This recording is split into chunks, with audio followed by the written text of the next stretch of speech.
Episode 18। सुबह की ठंडी हवा हवेली की खिड़कियों से अंदर आ रही थी। सूरज की सुनहरी किरणें दीवारों पर ऐसे बिखरी हुई थीं मानो सदियों बाद हवेली को असली उजाला मिला हो। अमन बरामदे में खड़ा था, उसके हाथ में चाय का कप था और नजरें दूर खेतों की ओर टिकी हुई थीं। खेतों में काम करने वाले लोग अब बिना किसी डर के हंसते बोलते नजर आ रहे थे। सुहानी भी वहीं आ गई। उसके चेहरे पर एक हल्की मुस्कान थी। वो बोली, कभी सोचा था कि ये हवेली, जहां लोग कदम रखने से भी डरते थे, अब लोगों की भीड़ से गूंज उठेगी? अमन ने सिर हिलाकर कहा, नहीं, सच कहूं तो मैंने भी नहीं सोचा था कि हम इतना सब झेलने के बाद यहां खड़े होंगे, ऐसे सुकून में। सुहानी उसके पास आकर खड़ी हो गई। लेकिन अमन, मुझे लगता है हमारी कहानी अभी खत्म नहीं हुई। हवेली आज़ाद हो चुकी है, लेकिन... अमन ने उसकी ओर देखा। लेकिन? सुहानी ने धीरे धीरे कहा, मुझे लगता है कि हवेली के अंदर और भी राज छुपे हैं। वो ग्रंथ, वो नक्शे और वो अजीब चिन्ह, सब कुछ अब भी अधूरा है। अमन चुप हो गया। उसे भी ये एहसास कई बार हुआ था। उस रात अचानक तेज हवाएं चलने लगी, खिड़कियां खुद ब खुद खुलने लगीं। सुहानी नींद से उठी और घबराकर बोली, अमन, ये सब फिर से वही सब हो रहा है क्या? अमन ने उसे शांत किया। डरो मत सुहानी, अब वो श्राप खत्म हो चुका है। शायद ये हवेली हमें कुछ बताना चाहती है। दोनों टॉर्च लेकर तहखाने की ओर गए। वहां पहुंचकर देखा कि दीवार का एक हिस्सा टूट चुका था। अंदर से धूल और मकड़ी के जाले उड़ रहे थे। सुहानी ने कांपते स्वर में कहा, ये दीवार तो पहले कभी नहीं टूटी थी, क्या यहाँ कुछ छुपा है? अमन ने ईंटों को हटाना शुरू किया। जैसे जैसे ईंटें हटती गईं, एक संकरी सुरंग नजर आने लगी। दोनों सुरंग के अंदर उतरे। रास्ता लंबा और घूप अंधेरा था। टॉर्च की रोशनी ही उनका सहारा थी। दीवारों पर अजीब सी नक्काशियां बनी थीं, पुराने राजाओं, सैनिकों और युद्धों की झलक। सुहानी ने उन पर हाथ फेरते हुए कहा, देखो, ये वही चिन्ह है जो ग्रंथ में भी बने थे।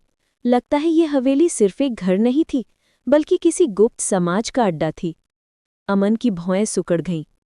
अगर ये सच है, तो इसका मतलब है कि हवेली का इतिहास कहीं ज्यादा गहरा और खतरनाक है जितना हमने सोचा था। कुछ देर चलने के बाद सुरंग एक बड़े कमरे में खुली। कमरे के बीचों बीच एक पत्थर की वेदी थी और उसके ऊपर एक प्राचीन संदूक रखा हुआ था। अमन और सुहानी ने धीरे धीरे संदूक खोला। उसमें पुराने पत्र, सोने चांदी के सिक्के और एक लाल मखमली कपड़े में लिपटी हुई किताब थी। सुहानी ने किताब उठाई और कपड़ा हटाया। किताब पर मोटे मोटे अक्षरों में लिखा था, विरासत ग्रंथ भाग 2। सुहानी की आंखें फैल गईं। अमन, इसका मतलब है कि वो ग्रंथ जो हमें मिला था अधूरा था। असली रहस्य तो शायद इसमें है। अमन ने किताब खोली। पन्ने पीले और जर्जर थे। पहले पन्ने पर लिखा था, जो इस ग्रंथ को खोलेगा वो हवेली का असली उत्तराधिकारी होगा, लेकिन उसे 3 परीक्षाओं से गुजरना होगा। सुहानी ने कांपते हुए पन्ना पलटा। आगे लिखा था, साहस की परीक्षा, जहां डर का सामना करना होगा। सच्चाई की परीक्षा, जहां झूठ और सच के बीच फर्क करना होगा। बलिदान की परीक्षा, जहां अपने सबसे प्यारे को खोने का खतरा होगा। सुहानी ने किताब बंद कर दी। उसका चेहरा पीला पड़ गया। अमन, ये क्या मतलब है, बलिदान की परीक्षा? क्या हमें फिर से किसी को खोना होगा? अमन ने उसका हाथ पकड़कर कहा, डरो मत सुहानी, अगर ये सच है तो हमें इसे पूरा करना ही होगा। हवेली ने हमें चुना है और जब तक ये राज खत्म नहीं होंगे हमें चैन नहीं मिलेगा। अगले दिन जब अमन और सुहानी ने ये बात गांव वालों से साझा की तो सब घबरा गए। एक बुजुर्ग ने कहा, बेटा, इस हवेली ने पहले ही बहुत खून देखा है। अब अगर तुम ये रास्ता अपनाओगे तो शायद और विनाश होगा। लेकिन दूसरी ओर कुछ लोग खुश भी थे। अगर हवेली का सच सामने आएगा तो शायद हमारा इतिहास भी साफ होगा। लोग हमें अंधविश्वासी कहना छोड़ देंगे। गांव बंट गया। कुछ लोग उनके साथ थे और कुछ उनके खिलाफ। सुहानी ने अमन से कहा, क्या हमें सच में ये सब करना चाहिए? अमन ने दृढ़ स्वर में कहा, हाँ, क्योंकि अगर हमने आंखें मूंद लीं तो हवेली का अतीत हमें बार बार सताएगा। रात को जब दोनों ने ग्रंथ का अध्ययन किया तो पता चला कि पहली परीक्षा हवेली के पश्चिमी हिस्से में होगी, वो हिस्सा जो अब तक हमेशा बंद रहा था। अमन और सुहानी ने दरवाज़ा खोला। अंदर अंधेरा और ठंडक थी। अचानक दरवाज़ा अपने आप बंद हो गया। चारों ओर सन्नाटा छा गया। सुहानी ने कांपते हुए कहा, अमन, मुझे अच्छा नहीं लग रहा। अमन ने उसका हाथ कसकर थामा। याद रखो, ये साहस की परीक्षा है। हमें डर पर काबू पाना होगा। अचानक सामने अजीब अजीब आकृतियां बनने लगी। भूत जैसे साए, खून से लथपथ चेहरे और तेज चीखें। सुहानी की आंखों में आंसू आ गए। ये वही है जिन्हें इस हवेली में मारा गया था। अमन ने चिल्लाकर कहा, हम तुम्हारे दुश्मन नहीं हैं, हम तुम्हें आज़ाद करने आए हैं। साए चीखते हुए गायब हो गए। कमरे में रोशनी भर गई। दीवार पर सुनहरे अक्षरों में लिखा था, पहली परीक्षा पूरी हुई। सुहानी का डर। बाहर आकर सुहानी कांपते हुए बोली, अमन, अगर अगली परीक्षाएं और कठिन हुई तो? अगर हमें सच में किसी बलिदान का सामना करना पड़ा तो? अमन ने उसकी आंखों में देखते हुए कहा, तो हम मिलकर सामना करेंगे। मैं तुम्हें कुछ नहीं होने दूंगा। लेकिन अमन के दिल में भी डर था। उसने सुहानी को दिलासा देने के लिए ये कहा था, लेकिन सच्चाई ये थी कि बलिदान की परीक्षा उसके मन में गहरी चुभ रही थी। सुबह होते ही हवेली की घंटियां अपने आप बजने लगी, जैसे हवेली कह रही हो कि अब अगली परीक्षा का समय नजदीक है। अमन और सुहानी बरामदे में खड़े थे। सूरज की किरणें उनके चेहरों पर पड़ रही थीं। सुहानी ने दृढ़ स्वर में कहा, अमन, चाहे जो हो जाए हम रुकेंगे नहीं। अगर ये हवेली हमारी किस्मत का हिस्सा है तो हम इसे पूरी तरह जी कर रहेंगे। अमन ने मुस्कुराकर उसका हाथ पकड़ लिया। तुम्हारे साथ हूं सुहानी, अब चाहे जो हो। दोनों ने हवेली की ओर देखा। हवेली की खिड़कियां जैसे चमक रही थी, लेकिन उस चमक के पीछे एक गहरा रहस्य छिपा था जिसका सामना उन्हें जल्द ही करना था। अयान और सना की कहानी अब ऐसे मोड़ पर पहुंच चुकी थी जहां एक एक लम्हा किसी परीक्षा से कम नहीं लग रहा था। दोनों का रिश्ता मजबूत होते हुए भी बाहरी परिस्थितियां बार बार उन्हें परख रही थीं। पार्ट 1 के अंत में सना ने अयान से अपनी गहरी भावनाएं खुलकर जाहिर की थी और अयान के दिल में भी अब कोई दुविधा नहीं बची थी। मगर दोनों जानते थे कि उनका प्यार केवल उनके बीच का मामला नहीं रहा। ये अब परिवारों, समाज और उनके भविष्य की लड़ाई बन चुका था। शाम ढल चुकी थी। हल्की हल्की बारिश खिड़की से अंदर झांक रही थी। कमरे में पीली सी रोशनी थी जो सना की चेहरे पर पड़कर उसे और निखार रही थी। अयान उसकी ओर देखता ही रह गया। सना, उसकी आवाज़ धीमी थी, लेकिन उसमें इतना भार था जैसे उसने अपनी सारी दुनिया उस नाम में रख दी हो। सना मुस्कुराई, पर उसकी आंखें नम थीं। अयान, मुझे डर लगता है, कहीं ये सब एक सपना न हो, और अगर ये सपना टूटा तो मैं जी नहीं पाऊंगी। अयान तुरंत उसके करीब आया। उसने सना का हाथ थाम लिया। ये सपना नहीं है सना, ये हमारी हकीकत है, और मैं वादा करता हूं, चाहे कुछ भी हो जाए, मैं तुम्हें कभी अकेला नहीं छोड़ूंगा। उसके इन शब्दों ने सना के दिल को जैसे सहला दिया। पहली बार उसे लगा कि शायद, बस शायद, उसकी दुआएं सच हो सकती हैं। दोनों उस पल में खोए हुए थे कि अचानक दरवाजे पर जोरदार दस्तक हुई। सना चौंक गई। इतनी रात को कौन आ सकता है? उसने फुसफुसाकर पूछा। अयान उठकर दरवाजे की ओर गया। दरवाज़ा खोलते ही सामने खड़ा शख्स देखकर उसका चेहरा उतर गया। वो था सना का बड़ा भाई, अर्श। अर्श की आंखों में गुस्सा और सवाल दोनों थे। सना, तुम यहाँ क्या कर रही हो? उसकी आवाज़ भारी थी। सना घबरा गई। अयान ने बीच में आकर कहा, अर्श भाई सुनिए, लेकिन अर्श ने हाथ उठाकर उसे रोक दिया। तुम चुप रहो अयान, मैं अपनी बहन से बात कर रहा हूं। सना की सांसें तेज हो गईं। वो जानती थी कि सच छुपाना अब नामुमकिन है। भैया, उसकी आवाज़ कांप रही थी। मैं अयान से प्यार करती हूँ। कमरे में सन्नाटा छा गया। बाहर बारिश की बूंदों की आवाज़ और तेज हो गई। अर्श का चेहरा लाल हो चुका था। तुम्हें होश भी है सना?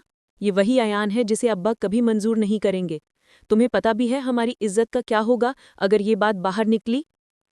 सना की आंखों में आंसू भर आए।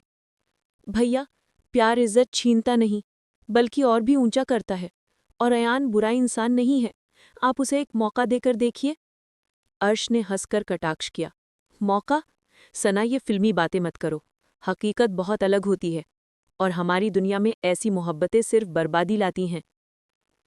अयान ने अब आगे बढ़कर कहा, अर्श भाई, मैं आपकी नाराज़गी समझता हूँ, लेकिन मेरा इरादा साफ है। मैं सना से निकाह करना चाहता हूँ। मैं उसे सिर्फ पानी के लिए नहीं, बल्कि उसका जीवन साथी बनने के लिए यहाँ हूँ। अर्श ने उसे घूरा। और अगर मैं मना कर दूं तो? अयान ने ठंडी सांस लेते हुए कहा। तो भी मैं पीछे नहीं हटूंगा, क्योंकि ये अब सिर्फ मोहब्बत नहीं, मेरी जिम्मेदारी है। सना ने अपने आंसू पोंछे और हिम्मत जुटाकर कहा, भैया, मैं अब बच्ची नहीं हूं, अपने फैसले खुद ले सकती हूं। मैंने अयान को चुना है और इस फैसले से पीछे नहीं हटूंगी। उसके शब्दों ने अर्श को चुप कर दिया। उसने गुस्से से दरवाज़ा पटकते हुए कहा, ठीक है सना, अगर तुम इतनी ही जिद्दी हो तो कल अब्बा को सब बता देना। देखते हैं फिर तुम्हारी मोहब्बत कहाँ तक चलती है। ये कहकर वो चला गया। कमरे में फिर वही सन्नाटा छा गया, लेकिन इस बार हवा भारी लग रही थी। सना चुपचाप बैठ गई। उसके चेहरे पर डर साफ झलक रहा था। अयान, अब्बा कभी मानेंगे नहीं, हमें क्या करना चाहिए? अयान ने उसका चेहरा अपने हाथों में थाम लिया। सना, हमें डर के साए में नहीं जी सकते। अगर हमें अपनी मोहब्बत को सच्चा साबित करना है तो हमें दुनिया का सामना करना ही होगा। सना ने उसकी आंखों में देखा। उसमें इतना सुकून और यकीन था कि उसका डर कुछ पल के लिए गायब हो गया। सुबह का माहौल भारी था। घर में खामोशी पसरी हुई थी, जैसे सब किसी आने वाले तूफान का इंतजार कर रहे हों। अर्श ने रात की बात अपने अब्बा हाशिम साहब को बता दी थी। नाश्ते के मेज़ पर जब सना पहुंची तो सबकी नज़रें उसी पर टिक गईं। हाशिम साहब ने गहरी आवाज़ में पूछा, सना, अर्श जो कह रहा है क्या वो सच है? सना की धड़कनें तेज़ हो गईं। उसने कांपती हुई आवाज़ में कहा, जी अब्बा, मैं अयान से प्यार करती हूँ और उससे निकाह करना चाहती हूँ। पूरा घर जैसे हिल गया। उसकी अम्मी ने अपना सर पकड़ लिया। अर्श ने गुस्से से मुट्ठियां भींच लीं। हाशिम साहब की आंखें लाल हो गईं। सना, तुम्हें होश है? उस लड़के का कोई ताल्लुक हमारे खानदान से नहीं है। वो तुम्हारे लायक नहीं है और मैं ये रिश्ता कभी मंजूर नहीं करूंगा। सना की आंखों से आंसू बहने लगे, लेकिन उसने सर झुका लिया। अब्बा, मोहब्बत में लायक और नालायक नहीं होता, बस इंसानियत होती है, और अयान एक नेक इंसान है। उसी वक्त अयान घर में दाखिल हुआ। उसके कदमों में झिझक थी, लेकिन चेहरे पर दृढ़ता। सलाम हाशिम साहब। हाशिम साहब ने उसे घूरा। तुम्हारी हिम्मत कैसे हुई यहाँ आने की? अयान ने नम्रता से कहा, मैं सिर्फ अपनी नीयत साफ करने आया हूँ। मैं सना से निकाह करना चाहता हूँ, लेकिन आपके आशीर्वाद के बिना ये रिश्ता अधूरा है। हाशिम साहब ने ठंडी हंसी के साथ कहा, आशीर्वाद? मेरे जीते जी ये मुमकिन नहीं, निकल जाओ यहाँ से। अयान ने सर झुका लिया, लेकिन उसकी आवाज़ में दर्द और इरादा दोनों थे। मैं आपकी इज्जत करता हूँ हाशिम साहब, लेकिन मैं सना को छोड़ नहीं सकता, चाहे रास्ता कितना भी मुश्किल क्यों ना हो। अयान के जाने के बाद घर का माहौल और भी भारी हो गया, लेकिन सना ने हार मानने से इनकार कर दिया। उसने अपनी अम्मी को समझाने की कोशिश की। अम्मी, आप तो दिल की नरमी समझती हैं, बस एक बार अयान को दिल से देखिए, वो मेरे लिए सब कुछ छोड़ सकता है। क्या ये कुर्बानी आपको उसके सच्चे होने का सबूत नहीं देती? अम्मी की आंखें भर आईं, लेकिन उन्होंने कुछ नहीं कहा। शायद उनके दिल में भी कहीं सना की बात असर कर रही थी। उस रात सना और अयान ने फ़ोन पर बात की। अयान, अब्बा कभी मानेंगे नहीं, हमें क्या करना चाहिए? अयान ने गहरी सांस ली। सना, हमें लड़ना होगा, लेकिन ये लड़ाई नफ़रत से नहीं, मोहब्बत और सब्र से जीतनी होगी। मैं तुम्हें जल्द ही अपने साथ एक नई शुरुआत देने का रास्ता ढूंढूंगा। सना चुप रही, लेकिन उसकी आंखों में यकीन था। उसने सोचा, शायद ये मोहब्बत आसान नहीं है, लेकिन अगर अयान मेरे साथ है तो मैं हर मुश्किल का सामना कर सकती हूँ। अयान और सना की मोहब्बत अब इकरार से आगे बढ़कर जंग में बदल चुकी थी। एक तरफ उनका सच्चा इश्क था, दूसरी तरफ परिवार की दीवारें, समाज का डर और उन पर लगाई गई बंदिशें। पिछली रात की बातें अब भी सना के दिल को हिला रही थीं। अब्बा का गुस्सा, अर्श का आरोप और अयान की अड़िग हिम्मत। सुबह सुबह सना अपने कमरे की खिड़की के पास बैठी थी। हल्की धूप पर्दे से छनकर उसके चेहरे पर पड़ रही थी। उसने अपनी डायरी खोली और लिखना शुरू किया। कभी सोचा था कि मोहब्बत इतनी मुश्किल होगी? अब्बा का गुस्सा, भाई की नाराज़गी, समाज की तानाबाजी, सब कुछ मेरे सामने पहाड़ बनकर खड़ा है। लेकिन अयान का चेहरा याद आते ही मुझे लगता है कि मैं किसी भी पहाड़ को पार कर सकती हूँ। उसके हाथ कांप रहे थे, लेकिन शब्द साफ थे। उसके दिल में डर के साथ साथ एक अजीब सा हौसला भी था। उधर अयान अपनी जिंदगी के सबसे कठिन फैसलों में उलझा था। वो जानता था कि अगर उसने सना के साथ खड़े होने का वादा किया है तो अब पीछे हटना नामुमकिन है।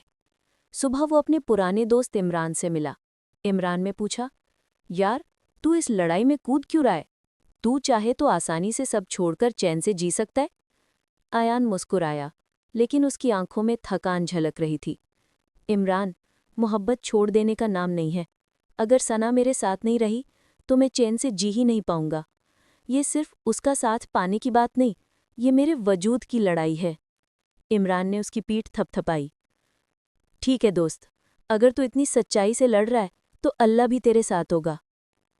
उस शाम हाशिम साहब ने पूरे खानदान को घर बुलाया। बड़े बुजुर्ग, रिश्तेदार सब इकट्ठा हुए। घर का माहौल एक अदालत जैसा लग रहा था। हाशिम साहब ने सख्त आवाज में कहा, आज हम सब यहाँ इसलिए जमा हुए हैं क्योंकि मेरी बेटी सना ने एक ऐसा फैसला लिया है जो पूरे खानदान की इज्जत पर सवाल खड़ा करता है। वो अयान नाम के लड़के से निकाह करना चाहती है। कमरे में कानाफूसी शुरू हो गई। कोई ताना मार रहा था, कोई अफसोस जता रहा था। एक बुजुर्ग चाचा बोले, हाशिम भाई, ये तो आपके खानदान की परंपरा के खिलाफ है। अगर आपने इसे रोका नहीं तो बाकी लड़कियां भी यही करेंगी। सना खड़ी हुई। उसकी आवाज कांप रही थी, लेकिन हिम्मत से भरी थी। चाचा, मैं कोई गलत काम नहीं कर रही। निकाह कोई गुनाह नहीं है। बस मैंने अपने साथी को खुद चुना है। और अयान बुरा इंसान नहीं है। लेकिन उसके शब्दों को कोई सुनने को तैयार नहीं था। अचानक दरवाज़ा खुला और अयान अंदर आया। सबकी नज़रें उसकी ओर मुड़ गईं। कुछ लोगों ने फुसफुसाते हुए कहा, यही है वो लड़का। अयान ने सबको सलाम किया और सीधा हाशिम साहब की तरफ बढ़ा। मैं जानता हूं कि आप सब मुझे पसंद नहीं करते, लेकिन मैं यहाँ अपनी नीयत साफ करने आया हूँ। मैं सना से सिर्फ प्यार नहीं करता, बल्कि उसके लिए अपनी ज़िंदगी की हर खुशी कुर्बान कर सकता हूँ। कमरे में खामोशी छा गई। अयान ने आगे कहा, मुझे पता है कि समाज की नज़रें भारी होती हैं, लेकिन अगर समाज की वजह से दो सच्चे दिल जुदा हो जाएं, तो क्या ये इंसाफ है? उसके शब्दों ने कुछ लोगों को सोचने पर मजबूर कर दिया, लेकिन हाशिम साहब का चेहरा और सख्त हो गया। काफ़ी हो गया अयान, तुम्हें समझ क्यों नहीं आता कि हमारी दुनिया में तुम्हारी कोई जगह नहीं है? अयान की बेइज्जती देखकर सना के सब्र का बांध टूट गया। उसने तेज आवाज में कहा, अब्बा, अगर अयान की जगह कोई अमीर लड़का होता, खानदान वाला होता, तो आप कभी सवाल नहीं उठाते। लेकिन क्योंकि अयान आम इंसान है, आप उसे ठुकरा रहे हैं। क्या प्यार की कीमत सिर्फ दौलत है? ये सुनकर घर में सन्नाटा छा गया। किसी ने सोचा भी नहीं था कि सना अपने अब्बा से यूं भिड़ जाएगी। हाशिम साहब गुस्से से कांप उठे। सना, अगर तूने ये रिश्ता नहीं छोड़ा तो मैं तुझसे सारे रिश्ते तोड़ दूंगा। सना की आंखों से आंसू बहने लगे, लेकिन उसकी आवाज में दृढ़ता थी। ठीक है अब्बा, अगर आप अपनी बेटी को खोने का हौसला रखते हैं तो मैं भी अपने प्यार को खोने का हौसला नहीं रखती। अम्मी आगे बढ़ीं और रोते हुए बोली, सना, मेरी बच्ची, ये रास्ता आसान नहीं है। तू हमारे खिलाफ जाएगी तो पूरी दुनिया तुझे ताने देगी। सना ने अम्मी का हाथ थामा। अम्मी, दुनिया का डर मुझे मोहब्बत से दूर नहीं कर सकता। मैं जानती हूँ कि रास्ता मुश्किल है, लेकिन अयान मेरा सहारा है। और अगर आपने कभी मुझे सच्चा प्यार करना सिखाया है, तो आज मुझे उसका हक दीजिए। अम्मी की आंखों में आंसू थे। वो चुप हो गईं। उस रात सना और अयान ने एक बड़ा फैसला लिया। अयान, सना ने धीमी आवाज में कहा, अगर अब्बा और भाई हमें कभी नहीं मानेंगे, तो क्या हमें घर छोड़ देना चाहिए? अयान ने कुछ पल सोचा। सना, मैं नहीं चाहता कि तुम्हें अपने परिवार से अलग होना पड़े, लेकिन अगर हमें अपनी मोहब्बत को बचाना है, तो शायद यही रास्ता बचता है। सना ने गहरी सांस ली। ठीक है, कल सुबह मैं तुम्हारे साथ चलूंगी, चाहे रास्ता कितना भी कठिन क्यों ना हो। सुबह सूरज की पहली किरण के साथ सना ने अपना छोटा सा बैग उठाया। उसका दिल भारी था, लेकिन आंखों में अयान के साथ नई दुनिया की उम्मीद थी। वो धीरे धीरे सीढ़ियां उतर रही थी कि पीछे से अम्मी की आवाज आई, सना। सना ठिठक गई। उसकी आंखों से आंसू बहने लगे। अम्मी उसके पास आईं और उसके हाथ में एक कुरान शरीफ रख दिया। बेटी, मुझे तेरा रास्ता पसंद नहीं, लेकिन तू मेरी दुआओं से जुदा नहीं होगी। इसे अपने साथ ले। अल्लाह तुझे हिफाजत दे। सना फूट फूट कर रो पड़ी और अम्मी से लिपट गई। अम्मी, मैं आपको बहुत याद करूंगी। अम्मी ने उसके सिर पर हाथ फेरा और कहा, जाओ बेटी, अल्लाह तेरी राह आसान करे। सना घर से निकल गई। उसके कदम भारी थे, लेकिन दिल में आयान का साथ था। बाहर गली में आयान उसका इंतजार कर रहा था। दोनों की आंखों में डर भी था और उम्मीद भी। लेकिन जैसे ही वो आगे बढ़े, अचानक गली के मोड़ पर अर्श खड़ा मिला। उसके चेहरे पर गुस्से की लकीरें साफ थीं। कहाँ जा रही हो सना? उसने दहाड़ते हुए कहा। सना और अयान के कदम थम गए। हवा में तूफान सा तनाव भर गया। रात गहरी हो चुकी थी। हवेली के बाहर ठंडी हवाओं के साथ हल्की हल्की बारिश हो रही थी। हर बूंद खिड़की से टकराकर एक अजीब सी खामोशी को और गहरा कर रही थी। हवेली की बड़ी घड़ी ने 12 बजने का इशारा किया और उसी के साथ एक बेचैनी का दौर शुरू हो गया। माया अपने कमरे में अकेली बैठी थी। मेज पर बिखरे कागज, उसकी नोटबुक और रिकॉर्डर, सब उसकी बेचैनी के गवाह थे। दिन भर की घटनाएं उसके दिमाग में तूफान की तरह घूम रही थीं। देव की नज़दीकियां, उसका गुस्सा, उसकी बेरुखी और फिर अचानक उसके अंदर छिपा दर्द। माया सब महसूस कर चुकी थी। लेकिन अब उसके दिल में एक सवाल ज्यादा गहरा हो गया था। क्या सच में वो इस हवेली में कैद है या उसके अपने जज्बात उसे कैद कर रहे हैं? उसके हाथ में वही कॉन्ट्रैक्ट था जिसे देव ने पहली रात साइन करवाया था। उसने कितनी बार इसे पढ़ा था, गिनती नहीं, पर आज हर लाइन उसे एक नए नज़रिए से देख रही थी। खासकर वो लाइन, तुम्हें बाहर की दुनिया से कोई संपर्क नहीं रखना होगा। माया ने धीरे से फुसफुसाया, शायद ये सिर्फ बाहर वालों से दूरी बनाने का नियम नहीं था, ये मेरे दिल और दिमाग को भी कैद करने का तरीका था। वो उठी और खिड़की के पास जाकर बाहर झांका। हवेली का बगीचा बारिश से भीग चुका था, लेकिन दूर एक आकृति दिखाई दी। सफ़ेद शर्ट में, छतरी के बिना भीगता हुआ कोई इंसान। वो देव था। उसके कदम अनजाने ही उसे खिड़की से हटाकर बाहर ले गए। उसने चुपचाप सीढ़ियां उतरनी शुरू की। गार्ड्स वहां थे, पर माया की चाल इतनी हल्की थी कि किसी ने उसे नोटिस नहीं किया। वो बगीचे की तरफ बढ़ी। बारिश की बूंदें उसके कपड़ों से टकरा रही थीं, पर माया का ध्यान सिर्फ देव पर था। वो बगीचे के बीच खड़ा था, आसमान की तरफ देखते हुए, जैसे किसी अनदेखी ताकत से लड़ रहा हो। माया ने पुकारा, देव। देव चौंका नहीं। वो धीरे से बोला, तुम्हें यहां नहीं होना चाहिए, अंदर वापस जाओ। माया उसके पास आकर बोली, और तुम आधी रात को बारिश में खड़े होकर क्या तलाश रहे हो? देव ने एक पल के लिए उसकी तरफ देखा। उसकी आंखों में नश्तर सी चुभन थी। तलाश? शायद अपने अतीत से छुटकारा। लेकिन ये बारिश भी मेरे पापों को धो नहीं सकती। माया ने उसका हाथ पकड़ लिया। अगर सच में तुम्हें लगता है कि तुमने गलतियां की हैं, तो उन गलतियों को किसी के साथ बांटना ही उन्हें हल्का करता है। तुम अकेले क्यों सब सहते हो? देव का चेहरा एक पल के लिए सख्त हुआ, फिर उसकी आंखें झुक गईं।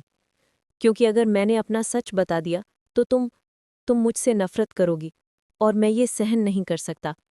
माया ने उसके चेहरे को गौर से देखा। नफरत? देव, मैं यहाँ आई ही इसलिए हूं कि सच जान सकूं। अगर तुमने मुझे झूठ दिखाया तो शायद मैं नफरत करूं, लेकिन अगर तुमने सच बताया, इवन इफ इट्स अदली, तो शायद मैं समझने की कोशिश करूं। देव की सांसें तेज हो गईं। वो कुछ बोलना चाहता था, पर शब्द गले में अटक गए। उसने बस इतना कहा, तुम तैयार नहीं हो। माया ने एक कदम और करीब आते हुए कहा, शायद मैं नहीं हूं, लेकिन अगर तुम मुझे दूर धकेलते रहोगे तो मैं कभी तैयार नहीं हो पाऊंगे। मुझे सच का हक है देव, कम से कम उतना जितना इस कॉन्ट्रैक्ट में लिखा है।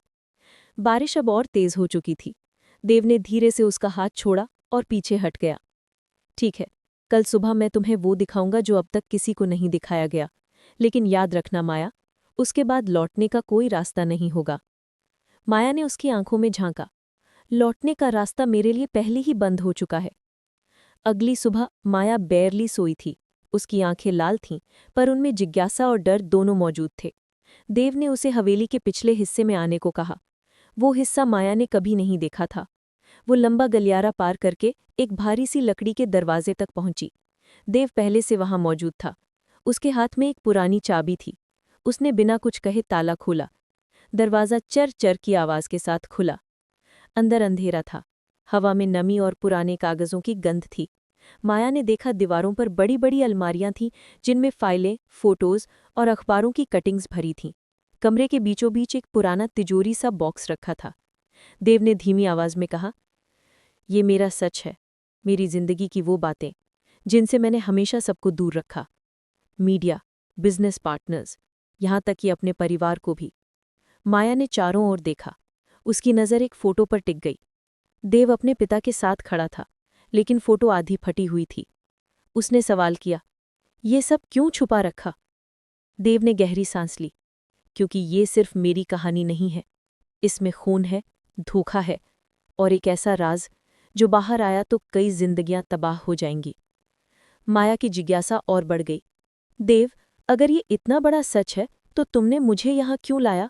मुझे क्यों दिखाना चाहते हो? देव ने उसकी तरफ देखा। क्योंकि मैं थक चुका हूं, हर किसी को दिखावा करते करते, अपने दर्द को छिपाते छिपाते, और शायद तुम ही एकमात्र इंसान हो जिस पर मैं भरोसा करना चाहता हूं। माया की धड़कनें तेज हो गईं। भरोसा या फिर डर कि मैं ये सब किसी दिन उगार कर दूंगी? देव ने हल्की सी मुस्कान दी, मगर उस मुस्कान में कसक थी, शायद दोनों। वो तिजोरी के पास गया और धीरे से उसका ताला खोला। अंदर फाइलों का ढेर था। देव ने उनमें से एक फाइल निकाली और माया की तरफ बढ़ाई। इससे शुरू करो, और याद रखना माया, जैसे जैसे तुम पढ़ोगी तुम्हारी नज़रों में मेरा चेहरा बदल सकता है। माया ने कांपते हाथों से फाइल खोली। अंदर एक केस स्टडी थी, एक पुराने बिजनेस स्कैंडल की, लेकिन उसमें नाम बार बार देव के परिवार से जुड़ रहे थे। रिश्वत, ब्लैकमेल और मौत। माया का चेहरा सख्त हो गया। ये सब सच है? देव ने सिर झुका लिया। हाँ, और ये तो सिर्फ शुरुआत है। माया का दिल जोर जोर से धड़क रहा था। उसने एक पल के लिए देव को देखा। वो इंसान जिसे लोग बाहर की दुनिया का सबसे ताकतवर और रहस्यमयी अरबपति मानते थे, आज उसके सामने टूटा हुआ खड़ा था। माया के दिमाग में दो आवाज़ें लड़ रही थीं। एक आवाज़ कह रही थी, ये तुम्हारा मौका है, सच लिखो, दुनिया को दिखाओ, यही तुम्हारा करियर बना देगा। दूसरी आवाज़ कह रही थी, ये सिर्फ एक कहानी नहीं है, ये एक इंसान का सच है, क्या तुम उसे धोखा दोगी? देव ने अचानक उसका हाथ थाम लिया। तुम्हारी आंखें सब कह रही हैं माया, तुम डर रही हो ना? माया ने गहरी सांस ली और कहा, हाँ, डर रही हूं, लेकिन शायद इस डर से ज्यादा मैं उस वक्त से डर रही हूं जब तुम्हें खो दूंगी। देव की आंखों में हल्की सी चमक आई। शायद तुम ही मेरी आखिरी उम्मीद हो। कमरे में खामोशी छा गई। बाहर से हवेली की घड़ी ने सुबह के 10 बजने का इशारा किया, लेकिन उस कमरे के अंदर दोनों की जिंदगियां एक ऐसे मोड़ पर थीं जहां से वापसी अब नामुमकिन लग रही थी। और इसी मोड़ पर उनकी कहानी एक नए अंधेरे रहस्य की तरफ बढ़ने लगी। बारिश थम चुकी थी, लेकिन हवेली के भीतर का माहौल और भी भारी हो गया था। जिस कमरे में माया और देव खड़े थे, वहां फाइलों और पुरानी तस्वीरों के बीच अतीत की परछाइयां सांस ले रही थीं। दोनों की नज़रें उस तिजोरी पर टिक गईं, मानो वही सब सवालों के जवाब समेटे बैठी हो। देव ने धीरे से कहा, तुम सोच भी नहीं सकती माया, इन कागज़ों के पीछे कितने राज दफन हैं। मैंने इन्हें छुपा कर रखा ताकि बाहर की दुनिया कभी इस आग में ना झुलसे। लेकिन अब लगता है कि आग मेरे अंदर ही धधक रही है। माया ने धीरे से फाइल बंद की और उसकी तरफ देखा। देव, तुम हमेशा खुद को अकेला मानते हो, लेकिन अब तुम अकेले नहीं हो। अगर सच में ये सच दुनिया के सामने लाना जरूरी है, तो मैं तुम्हारे साथ हूं। देव ने कड़वी हंसी हंसी। साथ? जब ये सच सामने आएगा तो शायद तुम मुझे भी उसी नज़र से देखोगी जैसे बाकी लोग, एक गुनहगार, एक पापी। माँ ने उसके कंधे पर हाथ रखकर कहा, शायद मैं डर जाऊं, शायद मुझे सदमा लगे, लेकिन अगर मैंने तुम्हारे सच को समझने की कोशिश नहीं की तो मैं पत्रकार कहलाने के लायक नहीं हूं, और इंसान भी नहीं। कमरे में कुछ देर सन्नाटा रहा। देव की आंखें पहली बार नर्म पड़ी। उसने तिजोरी से एक और फाइल निकाली और माया के हाथ में दी। यह आखिरी फाइल है। इसे पढ़ने के बाद तुम्हें तय करना होगा कि तुम यहाँ से जाओगी या हमेशा यहीं रहोगी। माया ने धीरे से फाइल खोली। उसमें कई पुराने दस्तावेज थे, जमीन के सौदे, बैंक रिकॉर्ड्स और एक पुलिस रिपोर्ट। रिपोर्ट पढ़ते पढ़ते माया की सांसें अटक गईं। उसमें लिखा था कि देव के पिता पर हत्या का इल्जाम लगा था। मामला बंद कर दिया गया था सबूतों की कमी के कारण, लेकिन कई गवाह गायब हो गए थे और कुछ रहस्यमयी ढंग से मर गए थे। माया ने कांपती हुई आवाज में पूछा, देव, ये सच है? तुम्हारे पिता हत्या? देव ने आंखें बंद कर ली। हाँ, और सिर्फ इतना ही नहीं, उस केस को दबाने के लिए जो कुछ किया गया, उसने मेरे परिवार को अमीर और ताकतवर बनाया।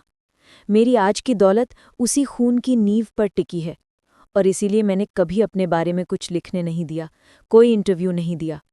मैं दुनिया के लिए जितना भी रहस्यमयी अरबपति हूँ, असल में मैं उस आदमी का बेटा हूँ जिसने अपने हाथ खून से रंगे। माया के हाथ कांप रहे थे। उसकी नोटबुक जमीन पर गिर पड़ी। तो ये हवेली, ये साम्राज्य, सब एक गुनाह की विरासत है? देव ने गहरी सांस ली। हाँ, और मैं अपने पूरे जीवन इस गुनाह को ढकने की कोशिश करता रहा हूं, लेकिन हर बार ये मेरे सामने आ खड़ा होता है। तुम पूछती थीं कि मैंने ये कॉन्ट्रैक्ट क्यों बनाया, क्यों तुम्हें बाहर की दुनिया से काटा। यही वजह थी। मुझे डर था कि अगर किसी ने ये सच खोज लिया तो सिर्फ मेरी नहीं, तुम्हारी जिंदगी भी खतरे में पड़ जाएगी।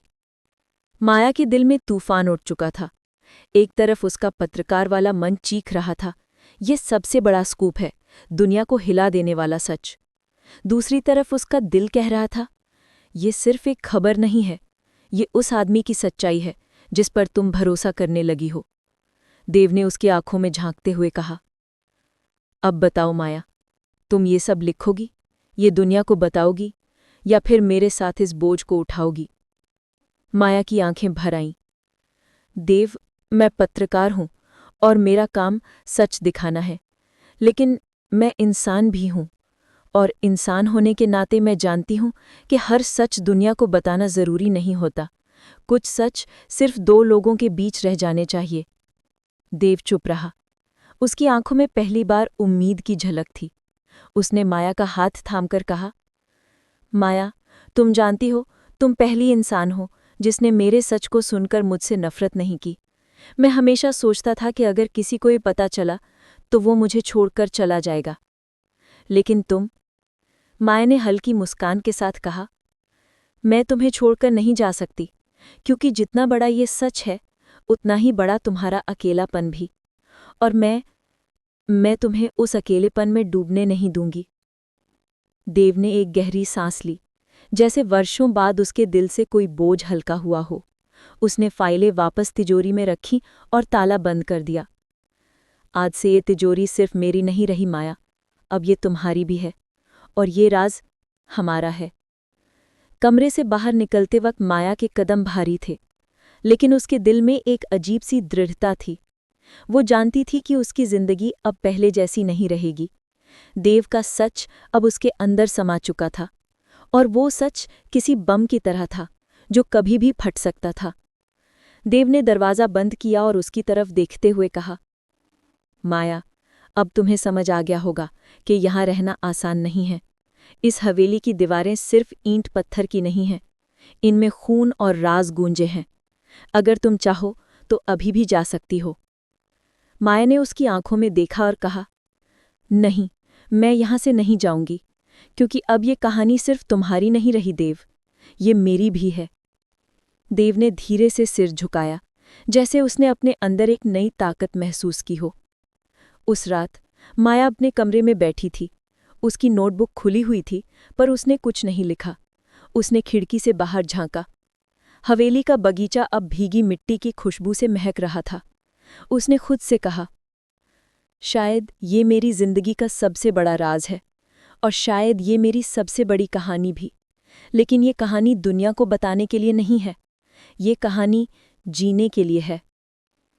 इधर देव अपने स्टडी में अकेला बैठा था। उसकी मेज पर विस्की का ग्लास रखा था, लेकिन उसने उसे हाथ तक नहीं लगाया। उसकी आंखों में हल्की सी चमक थी। वो फुसफुसाया, माया, शायद तुम ही हो जो मुझे मेरे अतीत से आज़ाद कर सकती हो। एपिसोड 18 का अंत। ये एपिसोड देव और माया के रिश्ते को एक नए मुकाम पर ले आया था। अब उनके बीच सिर्फ कॉन्ट्रैक्ट या जिज्ञासा नहीं थी, अब उनके बीच एक ऐसा राज था जिसने उन्हें गहरे से बांध दिया था। लेकिन यही राज आगे चलकर उनकी जिंदगी का सबसे बड़ा इम्तिहान बनेगा।